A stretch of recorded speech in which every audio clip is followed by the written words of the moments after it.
ಪಿತನ ಸುತನ ಮತ್ತು ಪವಿತ್ರಾತ್ಮರ ನಾಮದಲ್ಲಿ ಆಮೆನ್. ಜೀವ ಜಲವೇ ನನ್ನ ದೇವರಾತ್ಮನೇ, ಜೀವ ನದಿ ಎನ್ನೋಳು ಉಕ್ಕಿ ಉಕ್ಕಿ ಬಾ. ಜೀವ ಜಲವೇ ನನ್ನ ದೇವರಾತ್ಮನೇ, ಜೀವ ನದಿ ಎನ್ನೋಳು ಉಕ್ಕಿ ಉಕ್ಕಿ ಬಾ. ಆಶೀರ್ವಾದಿಸು ನನ್ನ ಪ್ರಿಯ ಕರ್ತರೇ, ಆಶೀರ್ವಾದಿಸು ನನ್ನ ಪ್ರಿಯ ಕರ್ತರೇ, ಆತ್ಮನ ವರಗಳಿಂದ ಅಭಿಷೇಕಿಸು. ಪ್ರಭು ಕ್ರಿಸ್ತರಲ್ಲಿ ಆತ್ಮೀಯ ಸಹೋದರ ಸಹೋದರಿಯರೇ, ಈ ದಿನದ ಮುಂಜಾನೆಯ ಜೀವ ಸ್ವರ ಕೀರ್ತನೆಗಳು 46.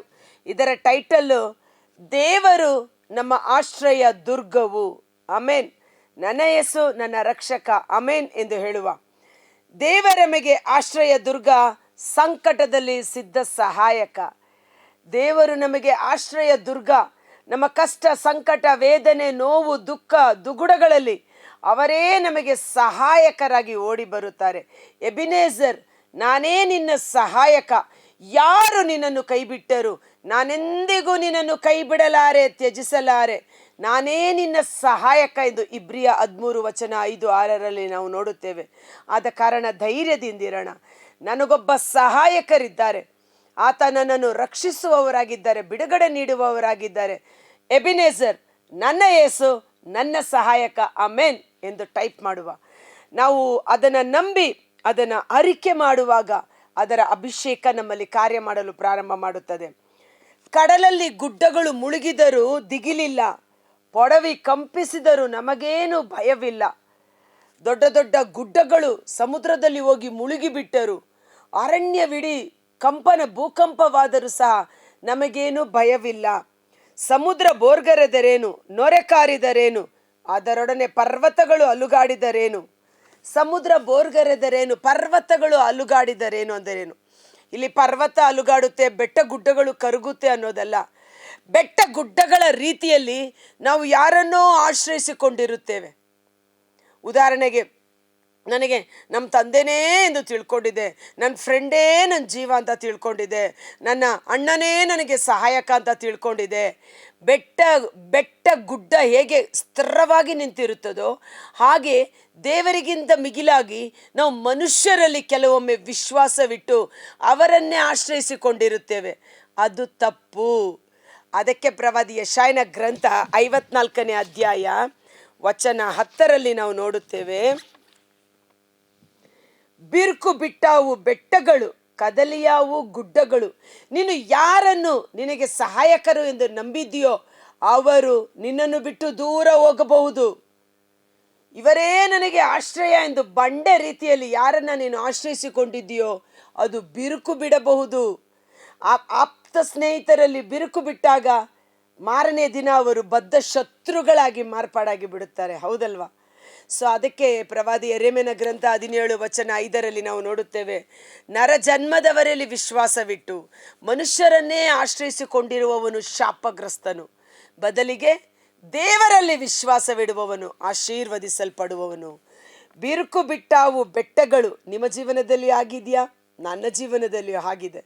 ಬೆಟ್ಟದ ರೀತಿಯಲ್ಲಿ ಯಾರನ್ನು ಆಶ್ರಯಿಸಿಕೊಂಡಿದ್ದೇವೋ, ಯಾರನ್ನು ಗುಡ್ಡದ ರೀತಿಯಲ್ಲಿ ನಂಬಿದ್ದೇವೋ, ಅಲ್ಲಿ ಬಿರುಕು ಬಿಟ್ಟಾಗ ಬದ್ಧ ಶತ್ರುಗಳಾಗಿ ನಮಗೆ ಮಾರ್ಪಾಡಾಗಿ ಬಿಡುತ್ತಾರೆ. ಭಯಪಡಬೇಡಿ. ಬಿರುಕು ಬಿಟ್ಟಾವು ಬೆಟ್ಟಗಳು, ಕದಲಿಯಾವು ಗುಡ್ಡಗಳು. ನನ್ನ ಅಚಲ ಪ್ರೀತಿಯಾದರೋ ಬಿಟ್ಟು ಹೋಗೋದು ನಿನ್ನನ್ನು. ದೇವರು ನಮಗೆ ಶಾಶ್ವತವಾದ ಪ್ರೀತಿ ಮಾಡುವ ದೇವರಾದ ಕಾರಣ ನಾವು ದೇವರಿಂದ ದೂರವಾದರೂ ದೇವರ ಹತ್ತಿರವಿದ್ದರೂ ಅವರು ಸ್ವಭಾವವನ್ನು ಬದಲಿಸುವವರಲ್ಲ. ಅವರ ಪ್ರೀತಿ, ಅವರ ಸಹಾಯದ ಹಸ್ತ ಶಾಶ್ವತವಾದುದು. ಶಾಂತಿ ಸಮಾಧಾನದ ನನ್ನಿ ಒಪ್ಪಂದ ಕದಲದು, ನಿನ್ನ ಮೇಲೆ ಕರುಣೆ ಇಟ್ಟಿರುವ ಸರ್ವೇಶ್ವರನ ನುಡಿಯುವುದು. ಒಮ್ಮೆ ದೇವರು ನಮ್ಮೊಟ್ಟಿಗೆ ಒಪ್ಪಂದ ಮಾಡಿಕೊಂಡ ಮೇಲೆ ಅದನ್ನು ಯಾವುದೇ ಕಾರಣಕ್ಕೂ ಅವರು ಮುರಿಯಲು ಬಿಡುವುದಿಲ್ಲ. ಕಾರಣ ಅವರ ಕೃಪೆ ಶಾಶ್ವತವಾದುದು. ನಮ್ಮ ಮೇಲೆ ಕರುಣೆ ಇಟ್ಟಿರುವ ದೇವರು ಶಾಶ್ವತ ಪ್ರೀತಿಯಿಂದ ನಮ್ಮನ್ನು ಆಕರ್ಷಿಸಿಕೊಂಡಿದ್ದಾರೆ. ಅದಕ್ಕೆ ಯಾರು ನನ್ನನ್ನು ಕೈಬಿಟ್ಟರೂ, ಯಾರು ನನ್ನನ್ನು ತಳ್ಳಿ ಹಾಕಿದರೂ ನನಗೆ ಭಯವಿಲ್ಲ. ಯೇಸು ನನ್ನ ಸಹಾಯಕ, ನನ್ನೊಂದಿಗಿದ್ದಾರೆ. ಯೆಶಾಯ 49:15-16 ಅದ್ಭುತಕರವಾದ ವಚನ. ಹೆತ್ತ ತಾಯಿ ನಿನ್ನನ್ನು ಮರೆತರೂ ಮರೆತಾಳು, ಮೊಲೆ ಕುಡಿಯುವ ಮಗುವನ್ನು ತಾಯಿ ಮರೆಯುತ್ತಾಳೆಯೇ? ಎಂದಿಗೂ ಇಲ್ಲ. ಅಂಥ ತಾಯಿ ಸಹ ಮಗು ಬೇಡವೆಂದು ಡಸ್ಟ್ಬಿನ್ನಲ್ಲಿ ಬಿಸಾಡಿ ಹೋಗುತ್ತಾರೆ, ಮಗುವನ್ನು ಕೊಂದು ಹಾಕುತ್ತಾರೆ, ಮಗು ಬೇಡವೇ ಬೇಡ ಎಂದು ದೂರ ಮಾಡಿ ಹಾಸ್ಟೆಲಲ್ಲಿ ಬಿಟ್ಟುಬಿಡ್ತಾರೆ. ಆದರೆ ದೇವರ ವಾಕ್ಯ ಕೇಳುತ್ತೆ, ತಾಯಿ ನಿನ್ನನ್ನು ಮರೆತರೂ ನಾನು ನಿನ್ನನ್ನು ಮರೆಯುವುದಿಲ್ಲ, ಧೈರ್ಯದಿಂದಿರಿ. ನಮ್ಮ ಕಡೆಗಿರುವನು ಸೇನಾಧೀಶ್ವರ ಪ್ರಭು, ಯಾಕೋಬ ಕುಲದೇವರು ನಮಗೆ ಆಶ್ರಯ ದುರ್ಗವು. ನಮ್ಮ ಜೊತೆ ಯಾರಿದ್ದಾರೆ?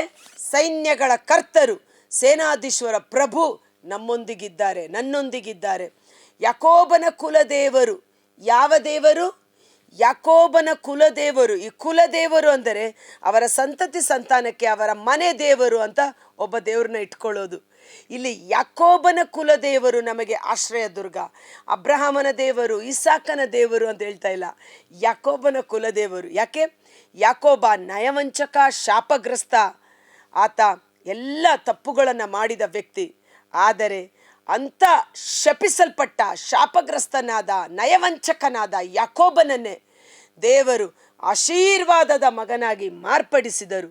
ಪಾಪಿಗಳನ್ನು ಪ್ರೀತಿಸುವ ದೇವರು, ಪಾಪಿಗಳನ್ನು ರಕ್ಷಿಸುವ ದೇವರು, ಶಾಪಗಳಿಂದ ನಮ್ಮನ್ನು ಬಿಡುಗಡೆ ಮಾಡುವ ದೇವರು. ಆದ ಕಾರಣ ಯಾಕೋಬನ ದೇವರು ನಮಗೆ ಆಶ್ರಯ ದುರ್ಗ. ಈ ಆಶ್ರಯ ದುರ್ಗದಲ್ಲಿ ಓಡಿ ಬರುವವರು ಯಾರು? ಪಾಪಿಗಳು, ಪಶ್ಚಾತ್ತಾಪ ಪಡುವ ಪಾಪಿಗಳೇ ಆಗಿದ್ದಾರೆ. ಸೊ ಧೈರ್ಯದಿಂದಿರೋಣ. ಯಾಕೋಬನ ದೇವರು ನಮಗೆ ಆಶ್ರಯ ದುರ್ಗವಾಗಿದ್ದಾರೆ. ನದಿಯೊಂದು ಆನಂದಗೊಳಿಸುವುದು ದೇವನಗರವನ್ನು, ಪುನೀತಗೊಳಿಸುವುದು ಪರಾತ್ಪರನ ನಿವಾಸವನ್ನು. ಇಲ್ಲಿ ಒಂದು ನದಿ ಇದೆ, ಆ ನದಿ ದೇವರ ನಗರವನ್ನು ಆನಂದಗೊಳಿಸುತ್ತದಂತೆ. ಯಾವುದು ಆ ನಗರ? ನದಿಯೊಂದು ಆನಂದಗೊಳಿಸುವುದು ದೇವರ ನಗರವನ್ನು. ಯೆಶಾಯ ಪ್ರವಾದಿ ಗ್ರಂಥ 60ನೇ ಅಧ್ಯಾಯ ವಚನ 14ರಲ್ಲಿ ನಾವು ನೋಡುತ್ತೇವೆ, ನಿನ್ನ ತುಳಿದವರ ಸಂತಾನ ಬರುವುದು ನಿನ್ನ ಬಳಿಗೆ ತಲೆಬಾಗಿ, ನಿನ್ನ ಬೇಡವೆಂದವರು ಬೀಳುವರು ಕಾಲಿಗೆ ಸಾಷ್ಟಾಂಗವೆರಗಿ, ಹೊಗಳುವರು ನೀನೇ ಸರ್ವೇಶ್ವರನ ನಗರ. Praise the Lord. ಆ ದೇವ ನಗರ ಯಾವುದು? ನೀನೇ. ನೀನೇ ಯೇಸುವಿನ ರಕ್ತದಿಂದ ಕ್ರೈಕೆಕೊಳ್ಳಲ್ಪಟ್ಟು, ಪವಿತ್ರಾತ್ಮರಿಂದ ಅಭಿಷೇಕಿಸಲ್ಪಟ್ಟು, ದೇವರ ಆಲಯವಾಗಿ ಮಾರ್ಪಟ್ಟಿರುವ ನಾವೇ ದೇವರ ನಗರವಾಗಿದ್ದೇವೆ. ನೀನೇ ಸರ್ವೇಶ್ವರನ ನಗರವೆಂದು ಇಸ್ರಾಯೇಲಿನ ಪರಮ ಪಾವನ ಸಿಯೋನ್ ರಕ್ಷಿಸಲ್ಪಟ್ಟ ಸಭೆ, ರಕ್ಷಿಸಲ್ಪಟ್ಟ ವ್ಯಕ್ತಿಗಳು, ಸಿಯೋನ್ ನಗರಿ ಎಂದು ನಿನಗೆ ಹೆಸರಿಡಲಾಗುವುದು. ನೀನೇ ಆ ನಗರಿ. ಸೊ ಆ ದೇವ ನಗರದಲ್ಲಿ ಒಂದು ನದಿ ಇರುತ್ತದೆ. ಇವತ್ತು ದೇವರ ನಗರವಾದ ನಮ್ಮೊಳಗೆ ಜೀವಕರವಾದ ನದಿ ಇದೆ, ಅದೇ ಪರಿಶುದ್ಧಾತ್ಮರ ನದಿ.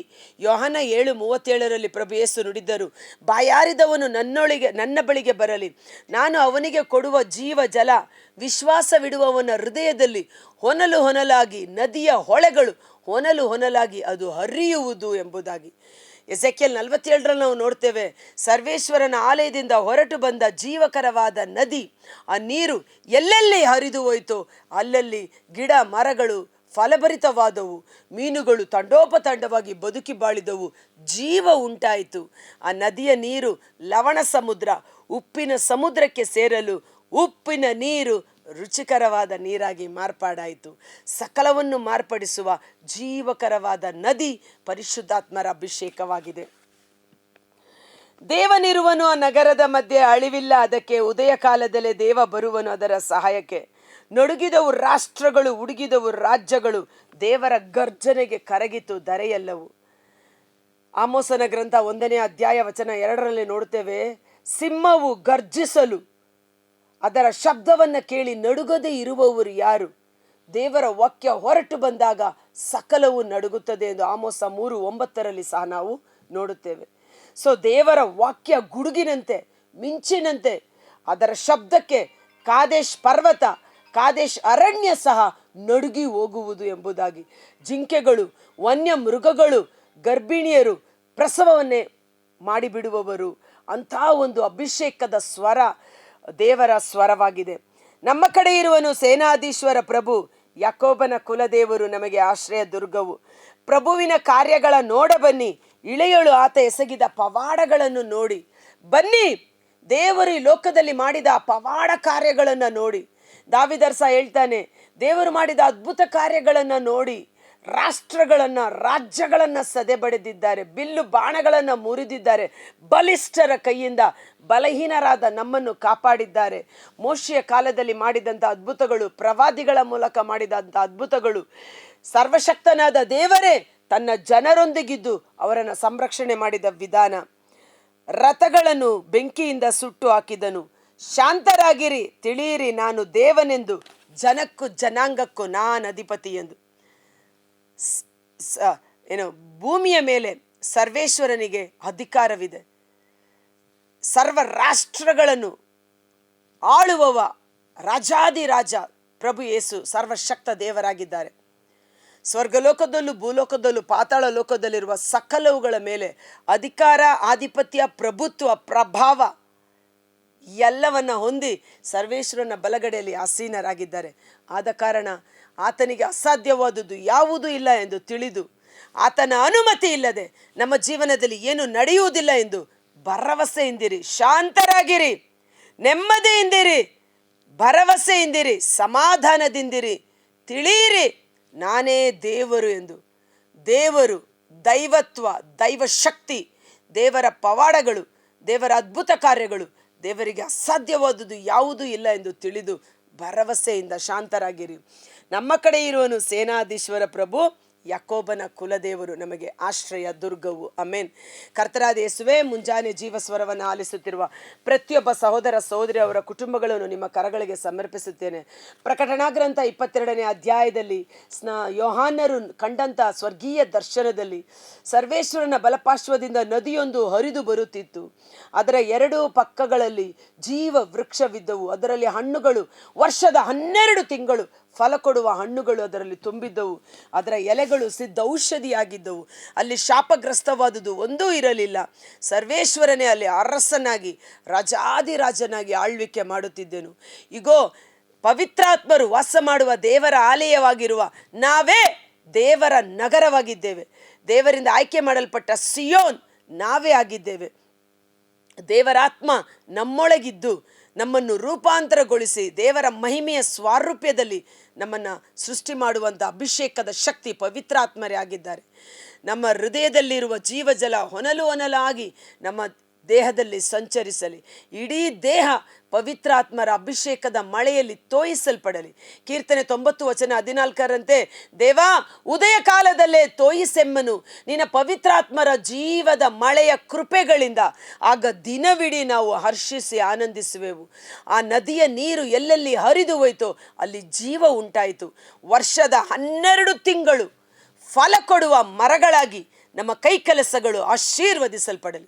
ಅದರ ಎಲೆಗಳು ಬಾಡುವುದೇ ಇಲ್ಲ, ಹಚ್ಚ ಹಸುರಾಗಿರುವಂತೆ ನಮ್ಮೊಬ್ಬೊಬ್ಬರ ಶರೀರ ಪವಿತ್ರಾತ್ಮರ ಶಕ್ತಿಯಿಂದ ಆರೋಗ್ಯಕರವಾಗಿಯೂ ಸದೃಢವಾಗಿಯೂ ಸುಕ್ಷೇಮಕರವಾಗಿ ಜೀವಿಸುವಂಥ ಅಭಿಷೇಕ ನಮ್ಮ ದೇಹಾತ್ಮಗಳಲ್ಲಿ ಕಾರ್ಯ ಮಾಡಲಿ.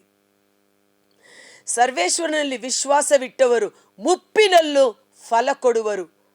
ಅವರು ಒಲಿವ್ ಸಸಿಗಳಂತೆ, ಸರ್ವೇಶ್ವರನ ಆಲಯದಲ್ಲಿ ಎಣ್ಣೆ ಉತ್ಪತ್ತಿ ಮಾಡುವ ಮರಗಳಂತೆ ಆಶೀರ್ವಾದದ ಮರಗಳಾಗಿ ಇರುವರು. ಖರ್ಜೂರದ ಮರದಂತೆ ದೀರ್ಘಾಯುಷ್ಯವನ್ನು, ಶಾಂತಿ, ಸಮಾಧಾನ, ಅಭಿಷೇಕ, ಅಭಿವೃದ್ಧಿ, ಸಮೃದ್ಧಿ ನಮ್ಮ ಒಂದೊಂದು ಕುಟುಂಬಗಳಲ್ಲಿ ಸುರಿಸಲ್ಪಡುವಂತೆ ಯೇಸುವಿನ ಅದ್ಭುತಕರವಾದ ನಾಮದಲ್ಲಿ ಪ್ರಾರ್ಥಿಸಿ ಬೇಡಿ ಹೊಂದಿಕೊಳ್ಳುತ್ತೇವೆ. Amen. Thank you. God bless you. ದೇವರು ನಿಮ್ಮನ್ನು ಹೆಚ್ಚಾಗಿ ಆಶೀರ್ವದಿಸಲಿ. ನೀವೇ ದೇವರ ನಗರ. ನಿನ್ನನ್ನು ತುಳಿದವರು ನಿನ್ನ ಕಾಲಿಗೆ ಬಂದು ಅವರ ಸಂತಾನ ಬೀಳುವುದು. ನೀನು ಬೇಡ ಎಂದು ನಿನ್ನನ್ನು ತ್ಯಜಿಸಿದವರು, ನೀನು ದೇವರ ನಗರ ಅಂದರೇನು? ದೇವರು ನಿನ್ನೊಳಗೆ ವಾಸಿಸುತ್ತಿದ್ದಾರೆ, ನೀನು ದೇವರ ಮಕ್ಕಳು ಎಂದು ಸಾಕ್ಷೀಕರಿಸುವಂತೆ ದೇವರು ನಮ್ಮಲ್ಲಿದ್ದು ಮಹಿಮೆಯ ಕಾರ್ಯಗಳನ್ನು, ಅದ್ಭುತ ಕಾರ್ಯಗಳನ್ನು ನಮ್ಮ ಜೀವನದಲ್ಲಿ ನಡೆಸಿ ಯೇಸುವಿಗೆ ಸಾಕ್ಷಿಗಳಾಗಿ ನಮ್ಮನ್ನು ಮಾರ್ಪಡಿಸುವಂಥ ಅಭಿಷೇಕದ ಜೀವನ ನಮ್ಮದಾಗಲಿ. Thank you. ಈ ವಿಡಿಯೋ ಲಿಂಕನ್ನು ತಪ್ಪದೆ ಪರರಿಗೂ ಶೇರ್ ಮಾಡಿ. ಆಶೀರ್ವದಿಸಲ್ಪಡಿ.